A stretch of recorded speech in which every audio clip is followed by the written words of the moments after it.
The whole reason why I made this video is to really dive in to who I am and what I'm doing here. This is originally a very long video because I'm literally going into everything about me, all my goals, my circumstance, my history, everything. I want you to know exactly who you're meeting. And I want you to know everything right off the bat. And I don't want to hold anything in the dark. And if you have any questions about me, I'm more than happy to answer any questions you have, but I wanted to share my story in hope that it might be relatable and might connect me with more people on a deeper level. So I can hopefully create a more long tail community of people that completely knows who I am and are happy to be connected with me. I'm somebody that values integrity, transparency, and honesty, and I hope that my content reflects that. Professionally, it's been really hard for me to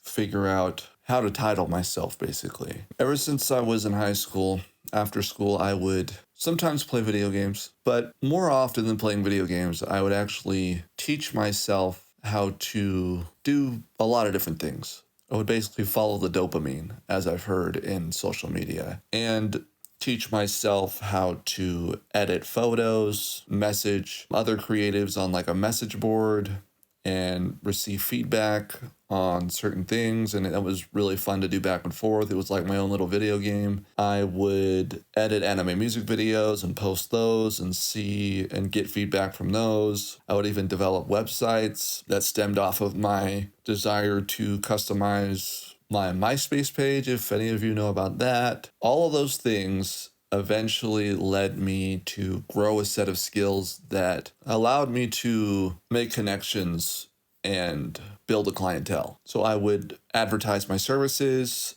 I'd have people contact me, or there would be a few people here and there contact me that were very like small businesses basically would contact me and want me to do work for them under the experience and the price that I was offering at the time, which was usually a pretty good discount instead of going with an agency at the time.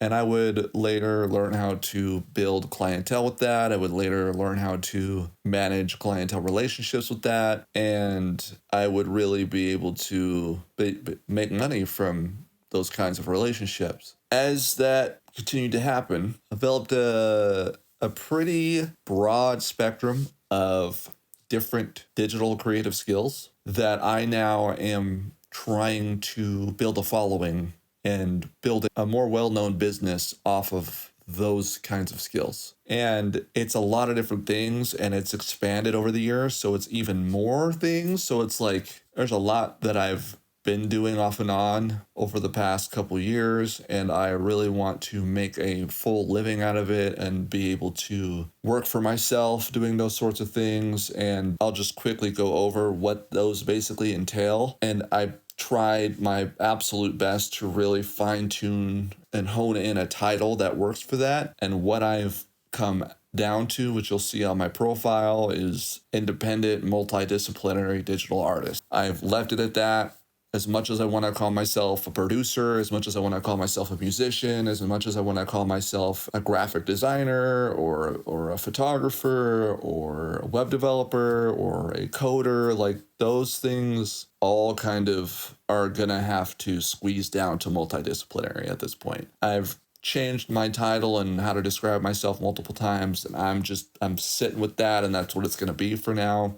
But I basically work in graphic design, website design and development. I'm funneling my website development into app development as well. I do photography, I do videography, I do motion design, which is basically animated graphics. I know how to animate even in 3D, so animation is really there. I do basically work my coding into automation so that I can automate certain things or even build scripts for programs to make work easier for me. I'm really versed in technology, so technology is something that I can speak on pretty well. And I am generally really self-aware of interpersonal or even emotional intelligence is something that I feel like I'm really firm about. And just, I'm really feel like I have a lot of opinions that I formed over the years, and feel like I am fairly aware of lots of different topics and have my opinions on lots of different topics for a lot of different reasons. And I really just want to dive in and make content and share about all those things and really make a living off of all of that somehow. I know it's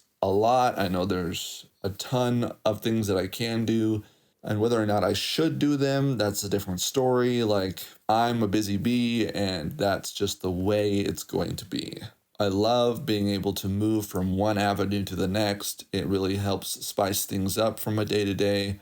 And it's the real struggle that I have is just being able to market that as a whole. And a lot of people professionally have said that it is better that I focus on one thing and then expand from there. And I could do that, but it's just, I don't know that I can do that over a long period of time for a few different reasons. One of them being driving myself crazy. There's a mental reason why I don't do that. So it feels more authentic and more sound for me just to try and funnel everything I do and almost represent myself as an agency over just focusing on one thing for me. As far as the best way I know how to put it right now. Some of you might be wondering, J Digital, that's not your real name. Why are you going by that? Let me explain. My government name is Jonathan Geary. And in the creative light, I put together this entity, named it J Digital. Why J Digital? And why not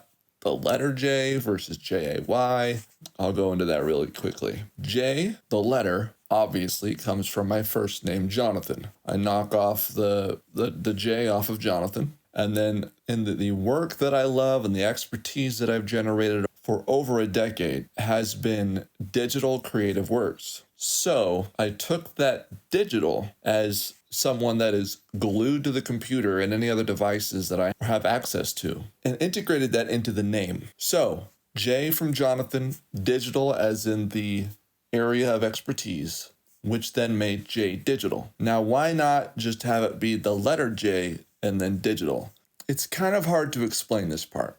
When it comes to figuring out imagery and why I like one thing over the other, or why maybe I'm trying to make sense as to the considerations that other expertise or other experts in my field or close to my field make these kinds of decisions, I've attempted to try and understand their point of view and why they make the decisions that they make. And a lot of the reasoning can come from a place of it just not feeling right, and reasons of the opposing effect of it being too clunky or not smooth enough, or it doesn't roll off the tongue. Those kinds of explanations are difficult for others to really understand and grasp. If I were to try to explain it, just like with the artist, the hip-hop artist or musician, Jay-Z, you'd think to yourself, now with Jay-Z, just the letter J and just the letter Z might actually look sophisticated, but there's a specific reason why he chose to spell it out. J-A-Y-Z. I don't know what his reasonings are. The same reasons as to why he did it that way may not be the exact same reasons that I'm doing it that way. But if I were to try to make sense of it, I would say that it was a more personable way to be creative. To just have it be the letter J and Z makes it feel more like a product than a person. So for me, I would say that that is sound even in my own justification for spelling out the letter J, J-A-Y. So it's part of the reason why I decided to spell it out. The other part of the reason is, again, J, just the letter J with digital next to it, just did not feel right. It felt clunky. The letter J and then digital spelled out just did not roll off the tongue for me. So me spelling it out as J-A-Y and then digital as the word made much more sense to me than just the letter J. And I ran with it.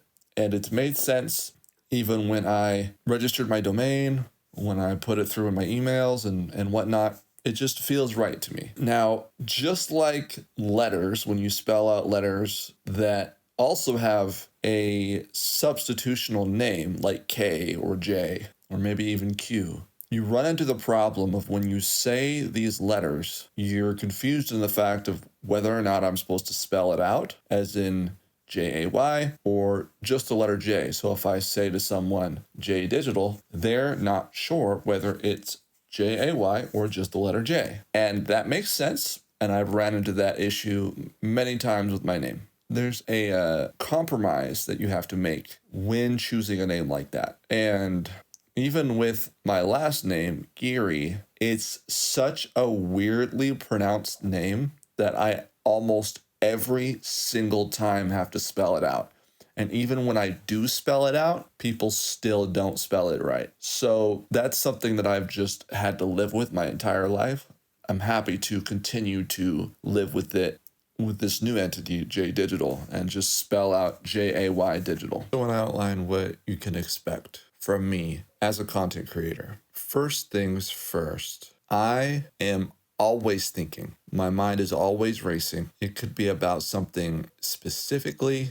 It could be something that has no relevance to the outside world. It could be something that is very personal to me. It could be something that is completely hypothetical. There's a lot going on inside my head at almost all times. And when it comes to creating content, I found that I'm not very good at reading a script word for word, at least when it comes to this kind of content. If I were to, here comes this overthinking part of me, but if it were to come to like being in a movie and I would need to follow the script, that's a different story. But when it comes to content that is real and educational and comes straight from the mind or the heart, if you will, I get my best content from that. I get the best tone from that. I get the best, most natural sounding content from me just talking to the camera and in turn talking to you. I've done scripted videos in the past. I'm not only not good at it, but it just doesn't sound as authentic if I just talk to the camera or if I just talk without a script. So oftentimes I will make a topic for myself and then I will kind of go off the riff, straight off the dome, however you want to put it, improv, if you will, and just make the video and have it be what it is. Whatever comes out is what it'll be. That's all that really matters to me. And it sounds authentic, and I'm not reading off of a script. And that's not that a script isn't authentic. It just doesn't feel right to me. This, just thinking about what to say right off the bat, feels better to me. So that's why I do it. Yeah, a lot of what I say comes out in the moment. I don't rehearse. I just, like I said, I think a lot. I'm also claimed to be very calculated. I also speak in metaphors a lot. I'll even try to make up metaphors that don't even exist to try and illustrate my point. And with it being on the fly, yet calculated, yet metaphorical, sometimes what I end up recording and saying ends up coming out like a polished pile of manure, but also sometimes comes out as a solid golden nugget. And that's something that I naturally and will always fight with when it comes to me interpersonally, because I value it feeling natural over getting it right. I could always redo a video and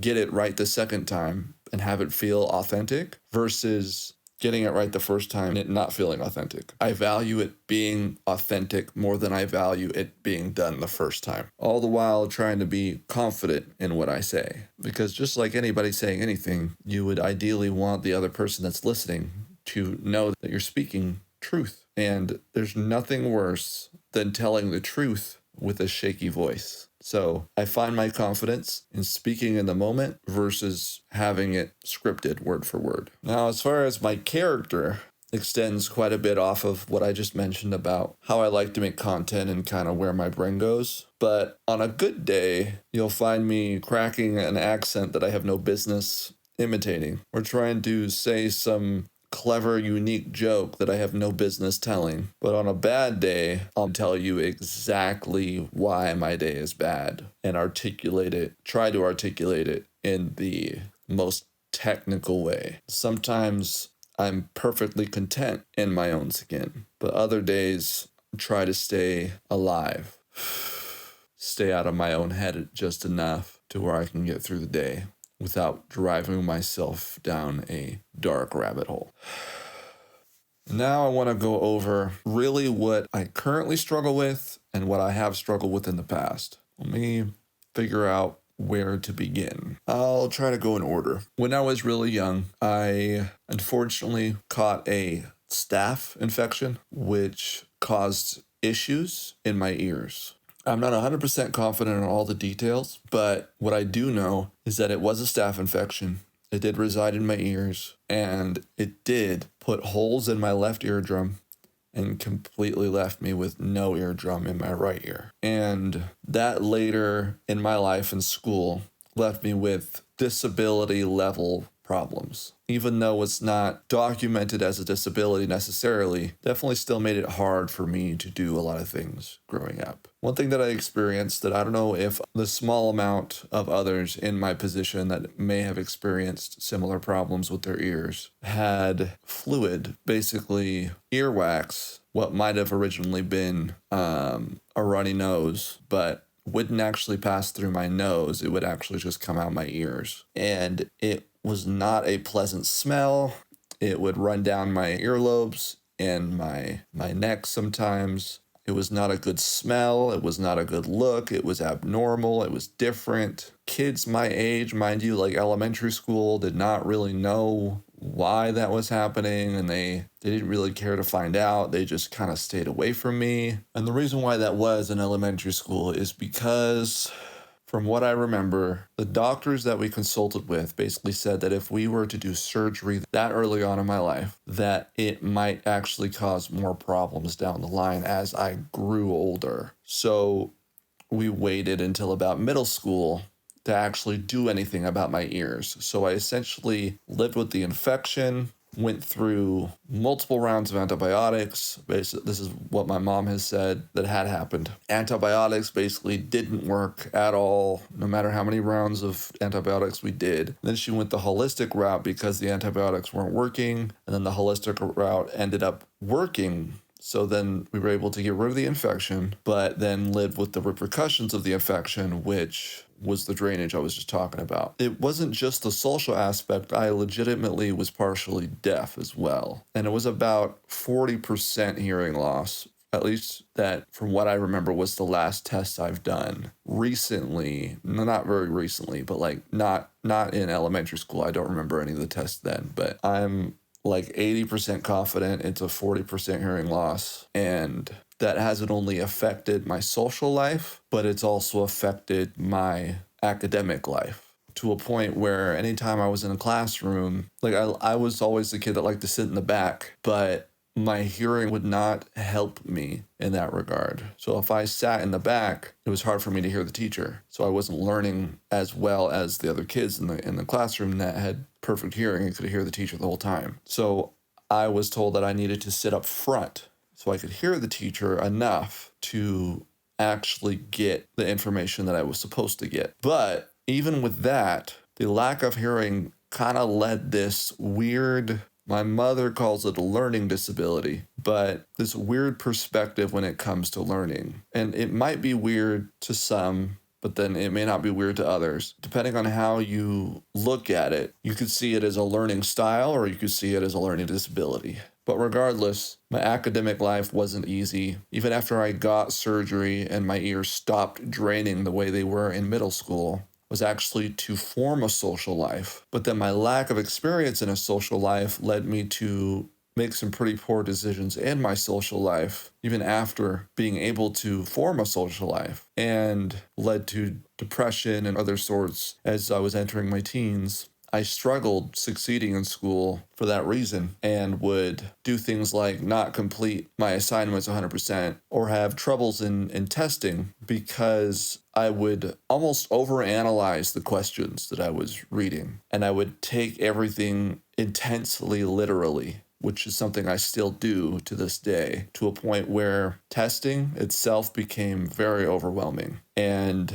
I never did well with testing. I had a teacher in a marketing class that was curious as to why I was failing my tests. I don't know if it was my teacher or my mom, but we ended up doing a test in a different way to test a theory that kind of opened my eyes, as well as my teacher's eyes at the time and my mom's eyes, to what kind of caveats came with the struggles I was dealing with at the time. And I took the test initially while sitting in class and doing it myself, thinking about the questions in my head and then doing my best to write the answer. And then when I got it back as graded, I would fail the test. But when we tried it again after school and I did the test verbally, where the teacher would ask me the question face to face, and I told her the answer, then that was a more successful score at the end of the day. So there was definitely something going on. Couldn't really put our thumb on it, so to speak. But it's not that I wasn't learning. It's just that when I was faced with a test, I wasn't good at my internal, analyzing of the questions and forming the right answer. So I struggled in school. When I got to high school, I basically, come my senior year, I had to go to school after school, alternative school, as well as my additional school to make up credits, which led me to eventually graduate at the end of that year. But I was a hair away from not graduating, and that was a blessing. There's other details that I could go into, but it doesn't really have relevance to what I'm trying to illustrate. I just want to go over struggles that I've been through in my life, and that's one of the really big ones that I've had to go through. So now I'm going to go through a few different things that have really stemmed into a final thing that I'll mention. First of all, I've traditionally had a very gentle, caring, loving, freeing, very open heart. And I still have that. It's just I've kind of grown a thick skin over the years, and you'll know why after I go through all this. With my growing skills, I've gained things, I've had clientele, I've made connections in certain ways, I've landed certain jobs because of them, and I've been blessed from time to time. I'll go over my career history later, but I've been taken advantage of in more ways than I'd like to admit. One traumatic experience of being taken advantage of has kind of been a big ripple in my life. I basically met this group of people that were in the music industry, or shall I say entertainment industry. Well, at least they said that. That was more or less their professional way of saying that they do whatever they want, and did really shady things under the light of caring about you without actually, they would lead on by doing certain things that they do care about you, but then do other things that kind of gave you mixed messages. I was questioning whether it was actually real or not at first, which is probably where they wanted me to be. I was like, they were nice to me then. Why are they not being nice to me now? And I just was really confused and just kind of, they're nice to me every now and then, so I'll just let it go. And then eventually the scale started tipping the other way and it got really bad. We were also getting deeper in with the work aspect, but I also was getting deeper into debt. I was $600 in the hole at the bank. My phone was about to be turned off, but they paid me close to nothing in the span of 2 years, maybe even 3 years. I worked with them day and night, every day of the week almost, for 2 years. And then at the end of the 2 years, I got $800 from an installment that they got from one of their deals, and they were splitting it between the 10 of us, or more like 6 people. And that was supposed to be the start of a empire, basically, or a cash cow, if you will. And the person that gave me the $800 was building a marijuana distribution company. And I helped him with all his visuals, and I was basically the creative director of everybody in the group. And I was hoping that I would learn a few things through that. But one thing I learned the most out of that was confidence, but at the expense. I would have rather preferred to have learned confidence in a different situation. That's how it happened. They kind of put me through the ringer. They were having me drink a lot and smoke a lot, and I'm pretty sure they spiked their some of their treats with drugs that I ended up taking without them really telling me that, and it just wasn't a good group to be around. So as time went on, as I went back into the hole, something happened with the car that I had at the time. It got totaled, so I couldn't drive them around anymore. And then at that point, I had met somebody, which and is later became was the mom to my daughter, and I eventually just called it quits. And then after I said I was done, they sued me for the equipment that they gave me, which I thought was supposed to be compensation for the work that I did, but they wanted it back. And I was like, no, that was compensation. Why would I give you back compensation for work that I've done and you have? So it was really weird, and that was a very traumatic experience. I ended up going to court for one of the first times in my entire life. Actually, it may have actually been the first time of going to court, so I had no idea what I was doing. I ended up losing that battle, and it was with small claims court, so I was representing myself. You can't have anybody represent you in small claims court, so that just made it worse. And it was just not a good experience emotionally. I was shaking during the court hearing, and I wasn't sure how well I was going to do. I had intense anger towards the fact that they even sued me in the first place, because everything they were saying was false and wrong and was a lie, and none of it sat well with me. That's just the way that went. And then that later down the road kind of died off after I started focusing more on my daughter, my stepdaughter at the time. And then the mother of my daughter and I had a falling out. I served her with paperwork to try and get my daughter out of that rough situation. At the time, I had my own reasons as to why I actually wanted to have my daughter full time, or at least a majority of the time. But kind of the similar thing happened there. Lies were spewed. Things didn't go well. Things didn't happen the way that I wanted them to. I ended up getting my daughter about 30% of the time, which ended up later leading, based off of my choices and her feelings on the matter, ended up leading to not having her with me anymore at all. And the court's not really doing anything about it, and basically allowing her to move away from me without my knowledge, and just having to accept that that was the case, because I was already in debt with my attorney at the time. There was no changing that. I didn't like the way that he was representing me anyways, and it was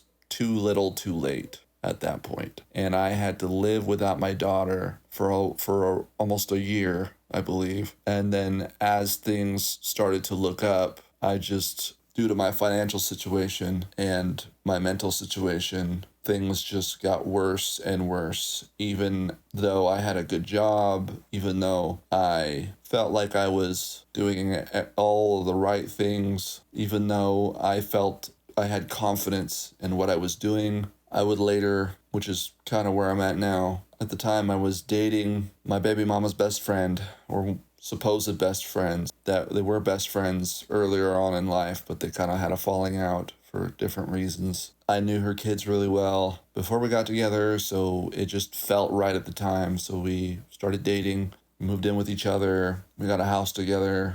We didn't buy a house, we were renting a house. I went into $8,000 in debt to get this house for him because I wanted them to be happy and comfortable. She has 4 boys. I love those 4 boys a lot. Still to this day, things just got really complicated and really messy and really toxic. And one thing led to another. I would lose my job because of other reasons that I'll go into. She started to fall out of love with me and just another person. We chose to separate. And earlier that, before I lost my job, I actually would lose my car too. I was having oil issues, and the engine actually ended up seizing up. So the only new car I've ever owned, or close to a new car, newer year, I ended up losing because we forgot to put oil into the car when we went on a trip. We got stranded and had to go into debt $1,000 with a family member to get my car towed away from our home. So we were in Spokane, Washington at the time.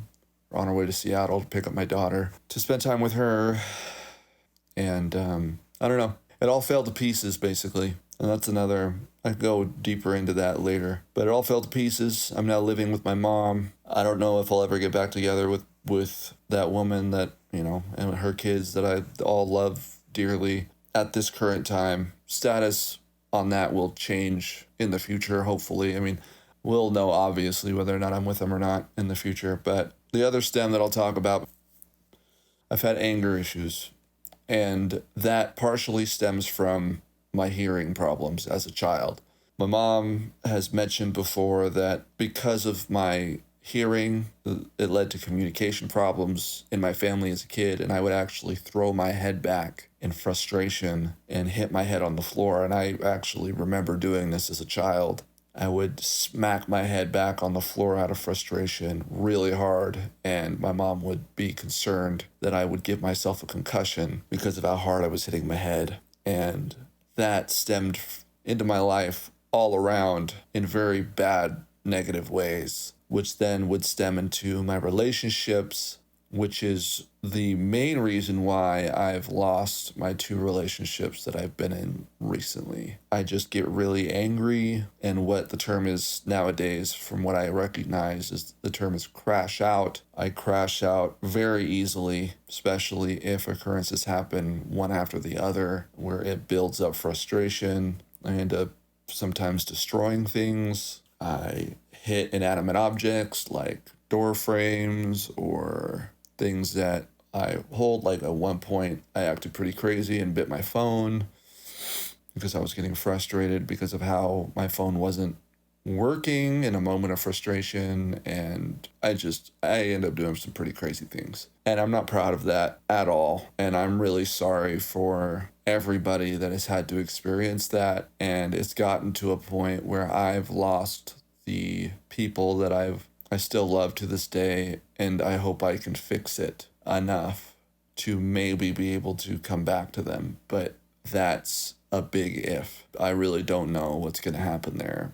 But my anger, my crashing out has been a huge problem in my life. It's caused so many problems. I'm trying to fix that. It seems really abnormal how angry I get sometimes. One thing I forgot to mention as far as my anger output, one thing that I think contributed to that was my father. He passed away in 2020.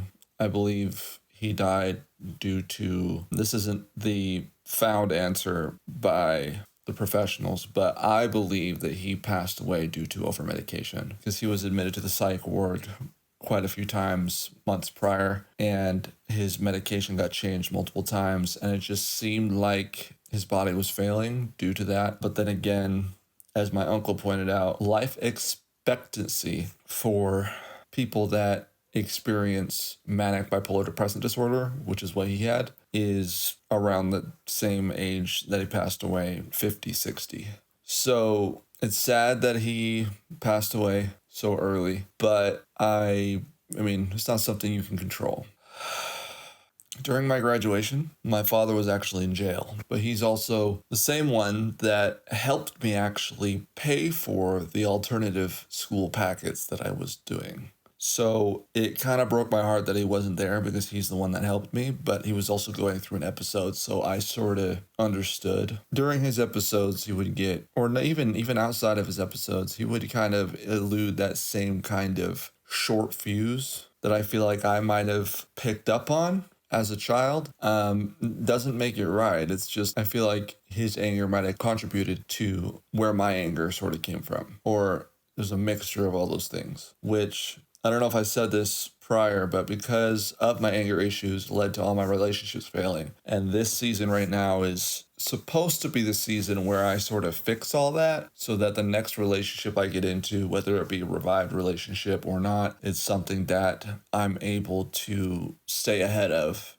and not let happen again, because I don't want to go through that again. And then that leads to feelings of loneliness, feelings of self-doubt, and shaky self-worth, and it all just spirals off of all of that. And I regret a lot of the things that I've done in the past. I regret how things have happened in the past.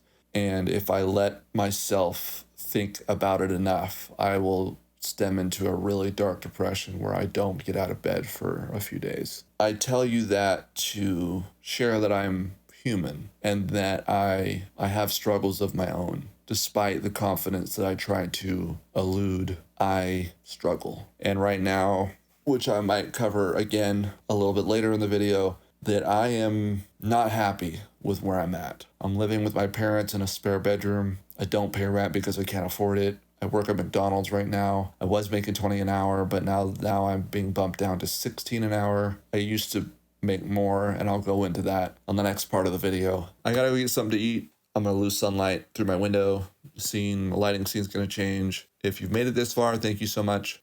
I will technically see you in a little bit, but for you, it'll just be a split second, but I'll be back.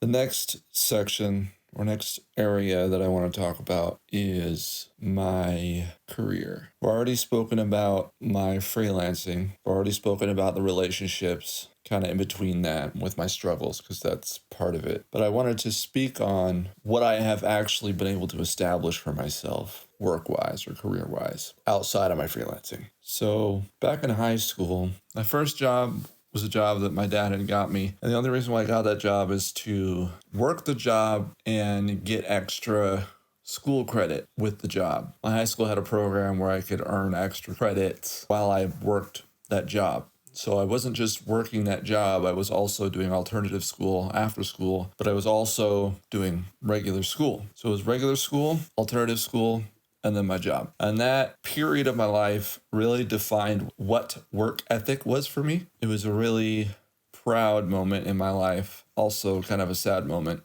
Anyway, so Carrot Chocolates wasn't getting paid very much. The minimum wage for a long time in Utah has been very minimal, like $7 an hour or something like that. And I didn't need to pay very many bills. It just kind of was what it was back in the day. After Carrot Chocolates, these other jobs kind of had similar pay. It might have been like $1 or $2 more. Still wasn't great pay. But I moved on from Carrot Chocolates. I started working at Macy's, and that's not the Macy's that we know with like the star and the retail company. The Macy's that I worked at was a family chain in Utah that is actually a grocery store, and it's spelled with an E before the Y. It was almost everything in that store. I was cashier, I was a cart boy, I was a stocker, I was even a frozen department stocker. But then I moved on from that and did Sonic because I thought I'd be able to move up in that position. Then went to Kohl's, and then went back to Sonic. And then after Sonic, I believe, my memory serves me right, I then worked at a pit stop grocery store, basically, family owned out in Vermont. And I was out in Vermont for a relationship that didn't last. That was a long time ago. And after that, I landed in Spokane. Lived in Spokane for a while with my grandma and my dad. And that's where I was working with clientele. And I got a startup job as a motion designer to do tutorial videos for a housing real estate, how to stage your house website for a real estate couple, basically.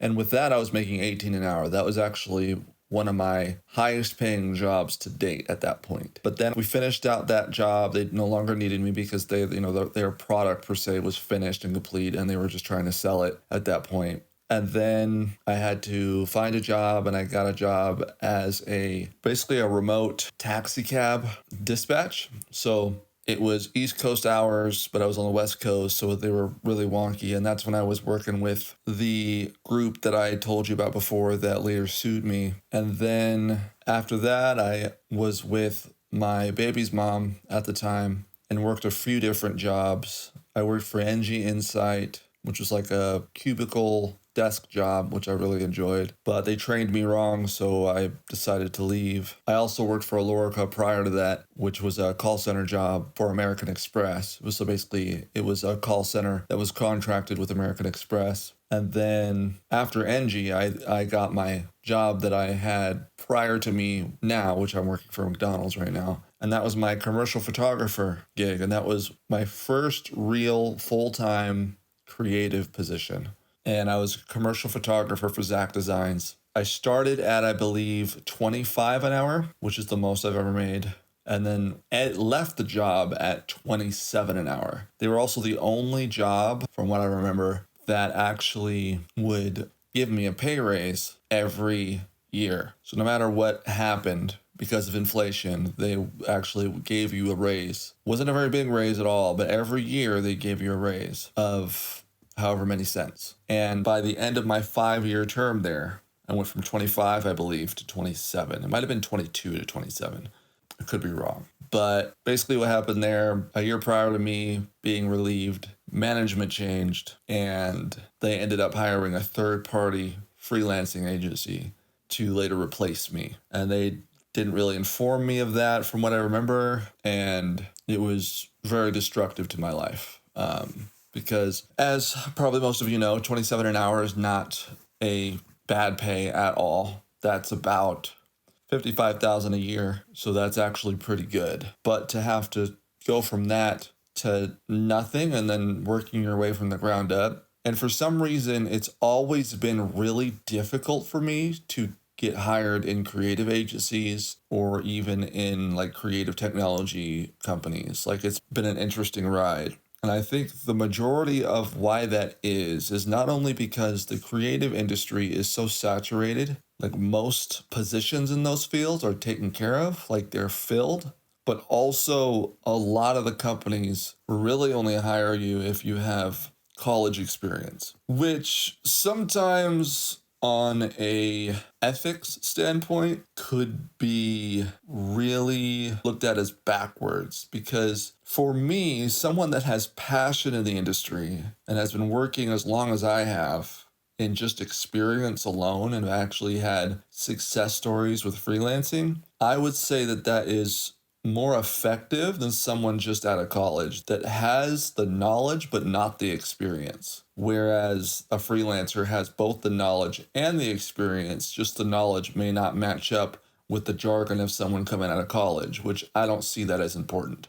So that's what I've made. As far as my freelancing, though, I don't count the real estate job as a motion designer necessarily as a freelancer because it was pretty steady hours and whatnot. And it felt like a job. Up until that point, I maybe made $20,000 total from my freelancing, from high school all the way up, leading to probably now 20 to 30,000 total. I haven't made very much at all. It's been over 10 years. For some reason, I don't have a lot of success with it. Hoping to change that this year, just because I think that there are pieces of business that I'm missing. And I'm hoping to document it all, or at least be able to report back as to what my experience will be.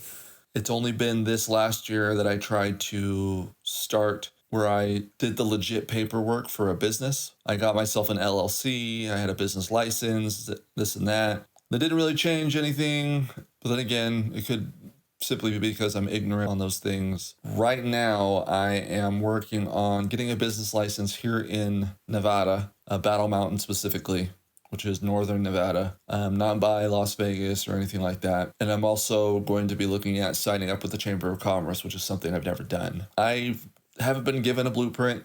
AI has been my best friend right now. I don't have the money to hire anybody to poke their brain when it comes to business, let alone upgrade any of my AI models for really any reason. That is all going to be new this year. I'm really trying to figure it out, and hopefully I reach more success with that. But that's been kind of my financial life up to this point. On to the next section, which is my goals. I've kind of already briefly spoken about things that I want to do, like just now I mentioned that I want to better my financial situation, especially when it comes to my business. And I'm hoping that the new information that I'm getting can help steer me in the right direction so that I can actually make some success out of my business. The goals that I have are pretty huge. One obvious goal is that I want to figure out what success looks like in my business model. That's a given. But more specifically, I want to be able to upgrade my life. I want to be able to get new equipment. I want to be able to get a new car. I want to be able to help my family with finances. I want to be able to help my friends with finances. I want to be able to have a surplus of income that I've never had before. But aside from that, I'll say this first because the second point I want to go into further details. So the first bit is that I want to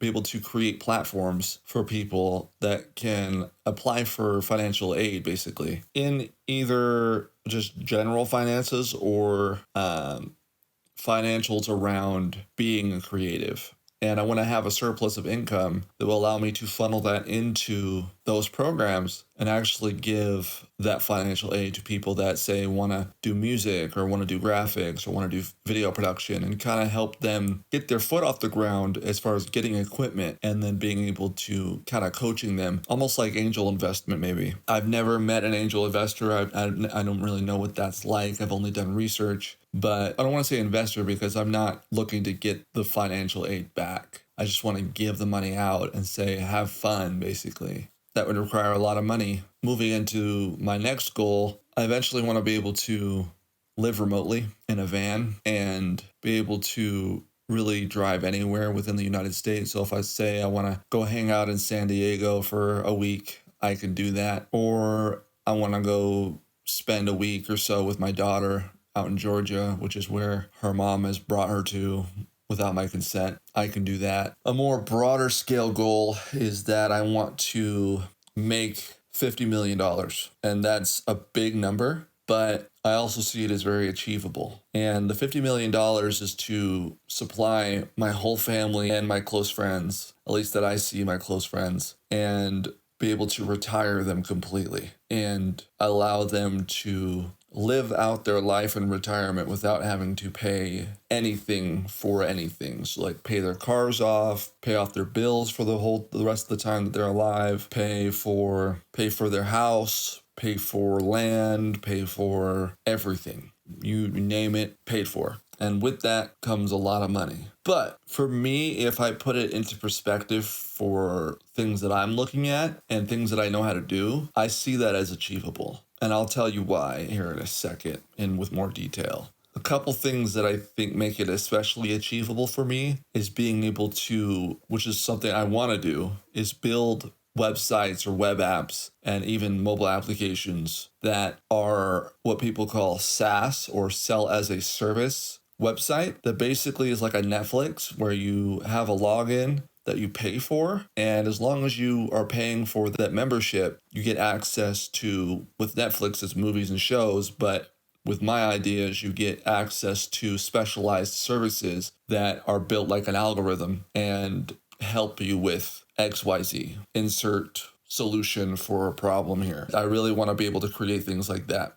And with mass numbers at $5 to $10 a month, that can really create steady, large revenue for this kind of goal to be achievable. So to go a little further into it, I want to involve AI with this. I'm going to go with ChatGPT because I think their voice model is the best. And I'm going to kind of do it on the fly here. And we're going to ask it some questions to kind of illustrate why I think $50 million is perfectly achievable. First thing that comes to mind is the cost of movies and shows. And we're going to go, I was going to say full success on that. Like, what would be the biggest return on investment for a movie? What was the investment and then what was the return? I might ask it for all points. I might ask it for the best, for the medium, and the lowest. Kind of in that context, but I'm hoping that it'll understand what I'm talking about. And what I want to look at with that is see how much money actually circulates through something like video production for movies and shows. So, hi ChatGPT. I wanted to ask you for a specific set of information regarding movies and what people in the movie industry actually invest in movies and shows, and a few different points with that.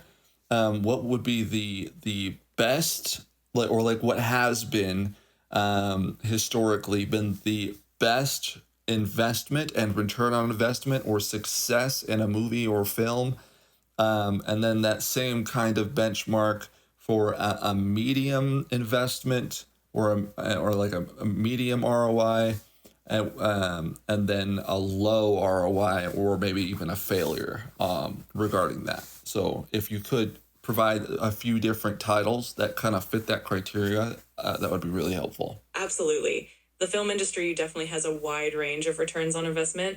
For high ROI, you often see blockbuster hits like Avatar or The Avengers, which had massive budgets, but also earned billions at the box office. On the other hand, medium ROI movies might be successful indie films that have a modest budget, but still earn a decent profit, like Paranormal Activity. And then for low ROI or failures, you have movies with high budgets that don't perform well, like John Carter or The Lone Ranger, which lost a significant amount of money. If you want, I can dive deeper into specific titles or provide more examples and details for each category. Just let me know. Yeah, so with those examples, like what you said about Avatar, The Avengers, Paranormal Activity, John Carter, The Lone Ranger, can you give me the actual dollar amounts of what they invested in, and then what was the actual return on investment for those? Sure, absolutely. Let's break it down a bit. So Avatar 2009, budget approximately $237 million, box office gross around $2.9 billion worldwide. ROI, this is an incredible return, roughly more than 10 times the initial investment. The Avengers 2012, a budget around $220 million, box office gross about $1.5 billion worldwide. ROI, this is roughly 7 times the initial investment. Paranormal Activity 2007, budget around $15,000, box office gross approximately $193 million worldwide. ROI, this is an astronomical return, over 12,000 times the initial investment. John Carter 2012, budget approximately $263 million, box office gross around $284 million worldwide. While it made some money back, it still resulted in a loss with a negative ROI. The Lone Ranger 2013, budget around $215 million, box office gross about $260 million worldwide. ROI, it ended up being a significant flop with a negative return on investment. These figures give a good snapshot of how different movies can vary drastically in terms of financial success and returns. If you need more details or further examples, just let me know. That is crazy. Especially Paranormal Activity was made back in 2007. The budget was $15,000. That's it in comparison to these other ones. $15,000. And it made approximately $193 million. That is nuts. You could buy a red camera, I believe, for around that much.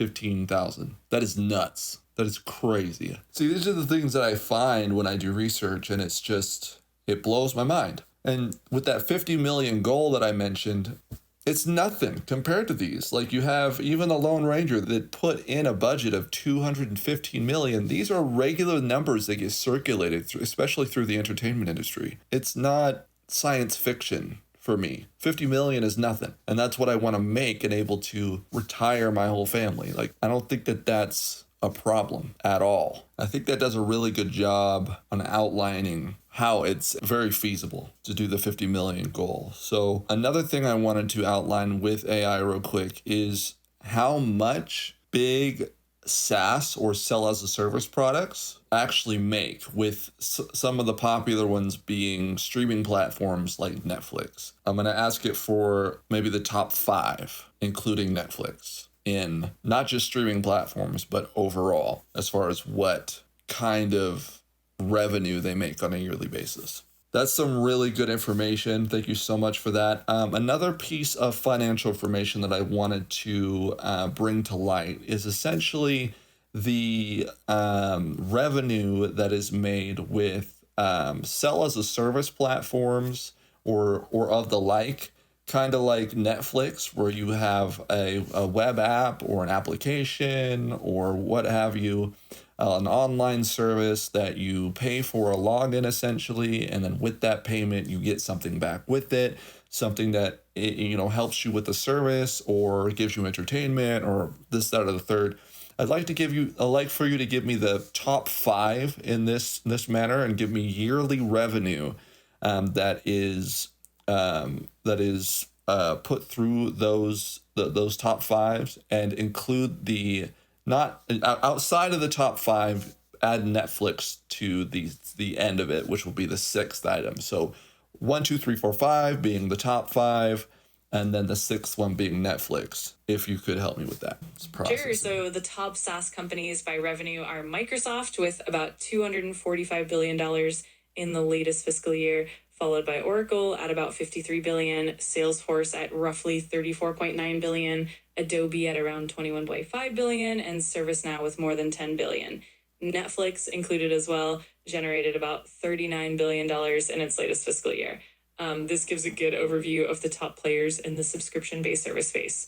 Let me know if you need more details. So those are really good ones. I was more looking for maybe like outside of the typical industry. So like Microsoft, Oracle, Adobe, those are pretty obvious ones that would be making a lot of money. I'm looking for more like in the Netflix realm per se, but like Netflix is basically a household name now, but I wanted to more or less that's specific strictly to basically web apps or mobile applications, because Microsoft does applications across the board. Microsoft has its own operating system. I'm not talking about those things. I'm talking about specifically applications that ask for a subscription and provide a service. Netflix is one of those, but Netflix is entertainment based, and I don't really want to completely go in that direction.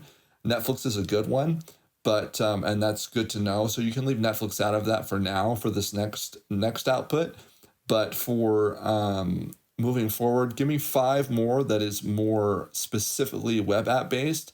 Tell me what the app is about, and then tell me what their revenue is per year, please. Sure. So some top subscription-based web and mobile apps include Dropbox with about $2.5 billion in annual revenue, Asana generating roughly $547 million, Slack with about $1.7 billion, Spotify around $4 billion, and Duolingo at about $531 million.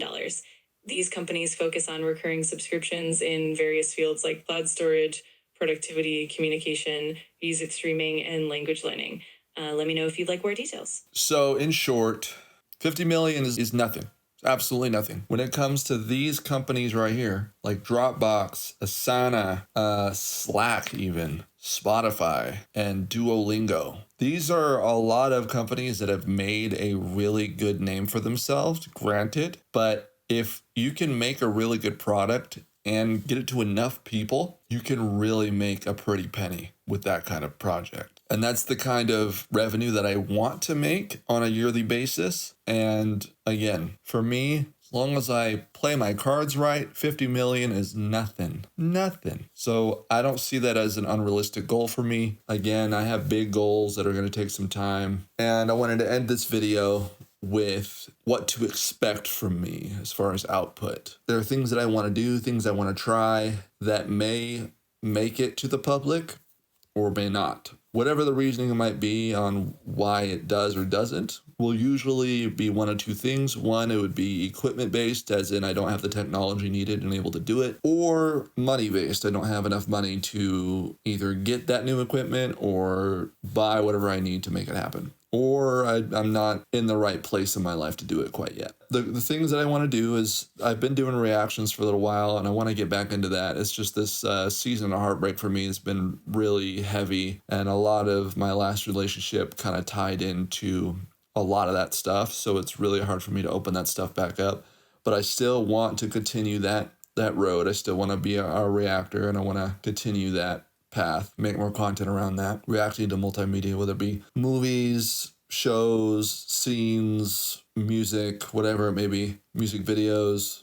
I want to start kind of live streaming my process. I don't know how much I'm going to be open to that, because what I don't want to do is have a headhunter come up on my live content, see what I'm doing, and then take my ideas from me. And that's outside of the creative realm. Like, for example, the SaaS products I mentioned, that can easily be taken up by a third-party company. And because of some companies' big budgets, they can whip up that kind of project like nothing. And then I'll be out an idea, and then I won't be able to. It'll be a lot harder for me to make sound in that realm. So I don't know how open I am to that. I want to post more to my Patreon so that there's more of an incentive to join it. And that's where I'll be opening up those back-end secrets of what ideas I have for my SaaS products, kind of a show and tell of what I'm doing altogether, really going in depth. I haven't got there yet, but that's the plan. You'll be seeing a lot more content from me. And then the DIGIGANG website that I mentioned, jdigital.us/DIGIGANG, is eventually going to have a gamified experience experience for my followers. So it's going to have a user system where you can earn credits and able to earn, say, like a Q&A for me for free, through credits that you can earn, signed content, a meet and greet or whatever, whole private day with me, like stuff like that. Is as my music and whatnot goes up. I'm releasing a lot of music this year. I also plan on building different platforms for funnels for my business, even EPKs for my music, and actually be able to perform some of my music. I want to do public speaking. The main goal right now for me as far as content is to put out a lot more content, put out a lot more videos. This is going to be the start of a bunch of videos that I come out. I have about 10 to 20 currently in the vault. I want to get myself up to 30 or 40 so that I can have a solid rotation every month of content, but obviously continue with that. And I'm really going to be diving into digital products and courses so that I have something that is passively making me money. But there's going to be a lot of me building things first that's going to hopefully be sort of tools for me to do my job, be able to do my business better and hopefully easier, building passive products for people to buy so it can be a self-serve situation. And then once everything is built, it'll just be getting after the money at that point and, building a following as much as I can. Once all that is done, I have a bunch of videos planned for every area of my expertise, clientele relationships and tips on that. And I just really want to push out as much value as I can through video. And that's the second half. Well, right now it's kind of a triple threat. So first, it's the content to push value out. Secondly, is the music that I'm still working on. We're still working on some songs for the albums that I'm putting out this year. And then I'll also be working on different albums to push either the end of this year or next year. And I'll be working on basically structure and websites and stuff. So stick around, a lot more content to come out. I wanted to get the about me out of the way on a more detailed basis. It's not all the details, but I feel like it's enough to really help you understand where I come from and what I'm trying to do and a little bit of my background and this and that. I think that is going to be the end of this video. If you've made it to the end, I really do appreciate you. I've been through a lot. I feel like I'm going to continue to go through a lot. And with my current status on things, I'm struggling mentally. Going from $55,000 a year down to maybe 20 and back living with my parents at the age of 34. This is not where I wanted to be. I'm sure most people my age or around my age would not want to be here either. I trust that it's for a greater purpose. I trust that it's for a greater reason, but only time will tell. It's going to take time for me to build these things, and there's not much else I can do. After watching this video completely through and really getting my download on my life story, more or less the cliff notes, and you want to support me, first of all, thank you so much for your gracious and your charitable spirit. There's a few things that you can do, some of which are free. Others, of course, cost money because I live on planet Earth and able to make things happen, we got to make money. So, but if you want to know all the details on how to support me, please visit jdigital.us/digigang. That's JAY digital.us/digigang. So digital for short and gang. So that's DIGIGANG. jdigital.us/digigang.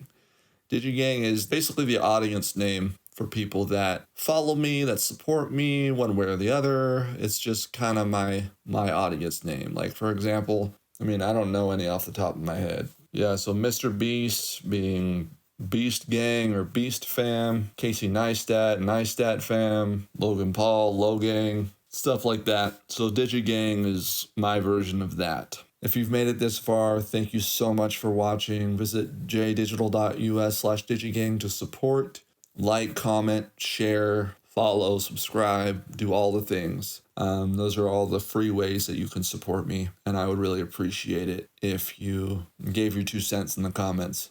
I really want to hear from you.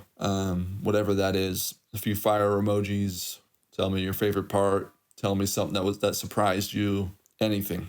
Just let me know. I'd love to hear from you. Even DM me if you want. If you just want to talk, whatever it may be. If you have any thoughts on starting your own business or this, that, or the third, whatever it may be, feel free to hit me up. Again, thank you so much for watching. I hope to hear from you. And back to another day. See ya. It's a long video. That is a long video right there, babe. Oh. Long video. Whew. 4 full batteries later. My battery's blinking at me again. Crazy. More videos tomorrow, though. Am I excited? Yes. Am I gonna like it? Maybe. Is it worth it? Yes. Am I excited for the energy drain? No. Like right now, I am drained. I'm probably going to load these into my computer, put them into a project, auto chop them up, watch it all the way through once, and then do more editing later. Cause sheesh, a lot of work. A lot of work.